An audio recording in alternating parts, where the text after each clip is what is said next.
가장 궁금해했던 것들이 과연 이 정비 사업을 하기 위해서 네.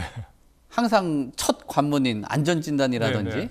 또 재건축 초과이익 환수에 대한 그 적정한 그 금액선 네. 이게 좀 모호했단 말이에요. 네, 네, 네, 그렇죠. 이런 것들이 뭐 9월 달에 발표를 한다라고 하는데 조정될 가능성이 있다라고 보십니까? 그래서 이 부분을 이야기하고자 하면은 제가 이제 지금 정부의 윤석열 정부의 이제 기본적인 정책 기조, 즉 부동산 정책 기조 부분을 살짝 언급할 필요가 있는데요. 기본적으로 윤석열 정부는 대선 과정에서 분명히 이야기했던 것은 시장 경제 질서의 회복이었습니다. 그것을 통해서 부동산 시장을 안정시키겠다라는 그런 부분들을 언급한 적이 있는데요. 그런 측면에서 보게 된다면 재건축 안전진단 부분과 그다음 재건축 초과이익 환수 부분은 저는 사실은 조정이 되어야 된다는 당위성 부분을 먼저 말씀드리고 싶습니다. 지금 우리가 돌이켜보게 되면은 문재인 정부 때 안전진단 부분의 그 항목들이 강화가 됐을 뿐만 아니라 안전진단 절차 중에서도 예전에는 예비 안전진단과 그다음에 정식 그 안전진단을 거쳐서 그다음에 그것으로 마무리됐었는데 문재인 정부 때 거기에다 추가적으로 적정성 검토 절차를 하나 더 넣었거든요. 거기에서 대부분의 현장들이 사실은 그 통과가 되지 못하는 그런 불운을 많이 겪었습니다.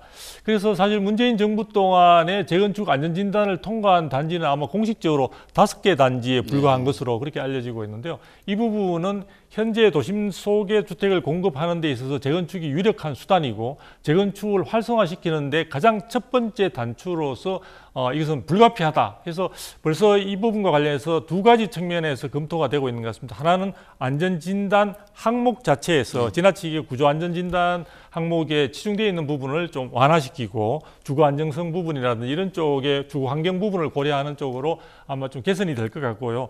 그 다음에 안전진단 관련해서 아마 적정성 검토 부분은 생략되거나 아마 사라질 가능성도 있지 않을까. 그래서 그 부분이 상당히 불필요한 그런 절차로서 추가되는 측면들이기 때문에 아마 검토가 될 것으로 보여지고요. 재건축 초과이익 환수제는 사실은 노무현 정부 때인가 그때 이제 만들었던 것으로 알고 있고 그 부분이 중간에 여러 가지 문제가 많아서 박근혜 정부 시절에는 이 부분이 사실은 잠시 시행이 중단됐던 적이 있죠. 그래서 지금 이제 문재인 정부 시절에 와서 지금 이 부분이 이제 본격적으로 시행에 들어가는 그런 모양새를 보여주고 있는데요.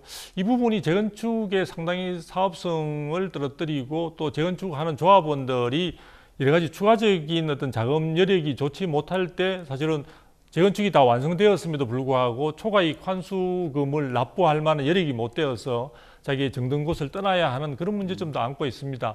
그 재건축 초과이익 환수제에 관련되는 어떤 법률을 보게 되면요, 납부할 여력이 안 되면은 물납으로 하도록 되어 있습니다. 이것은 다시 말하면은 자칫하면 내 집을 이 제도에 의해서 빼앗겨 버리는 결과까지 이어질 수 있거든요. 그런 측면에서 이 부분은 근본적인 손질이 좀 필요한 것으로 보여지는데 사실은 조금 전에 제가 말씀드린 대로 이것이 재건축 초과이익 환수에 관한 법률 개정 사항이 되기 때문에 그 부분들은 지금 여소야대 어떤 정국에서 과연 현재의 윤석열 정부가 의지만으로 정책적인 의지만으로 가능할 것이냐, 저는 조정은 돼야 된다고 생각하는데 이 부분이 현실로 될 건지는 조금 더 우리 지켜보시죠. 네.